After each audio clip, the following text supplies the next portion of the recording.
Hello guys. So today we would be discussing some of the timing parameters relevant to our UDS service. So we would start with the P2 server. So P2 server is basically the minimum time required by the ECU after receiving the request from the tester. So whenever there is a request from the tester, ECU would take some minimum time to respond that request. So this minimum time, it is called as the P2 server, and usually these values are given by the OEMs, and the typical value is 50 milliseconds. Then next we have the P2 start server. So in case the first response from the ECU is NRC 78, so in that case there would be an extended timeout by the ECU to give the response. So this extended timeout is called P2 start server, and the typical value is 500 ms. This is S3 timer. So server session timeout parameters. Whenever the tester requests a non-default session, S3 server timer will start, and then after timeout, ECU would automatically return to the default session. And its typical value is 5000 ms, and this is mainly used for the safety purpose.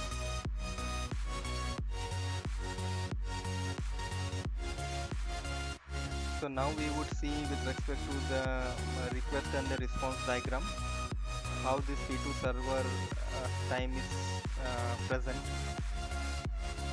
So here you could see there is a request from the tester 1001, and then from the ECU side we have this 50 millisecond. So ECU need to send the response before 50 milliseconds. So here you could see 5001.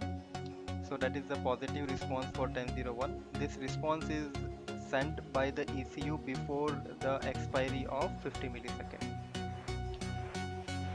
So this time is called the P2 server time, and there could be another possibility wherein ECU could take more than 50 milliseconds of time.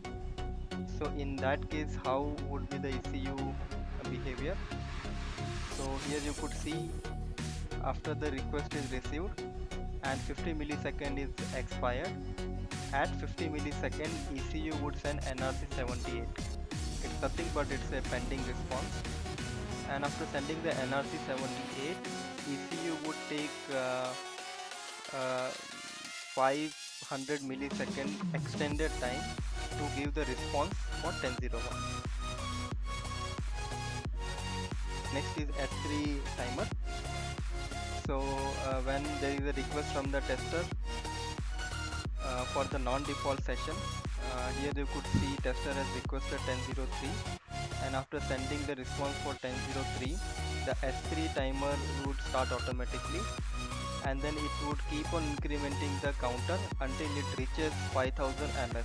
So after 5000 ms, the ECU would automatically return to the default session. This is applicable for extended programming or other sessions as well.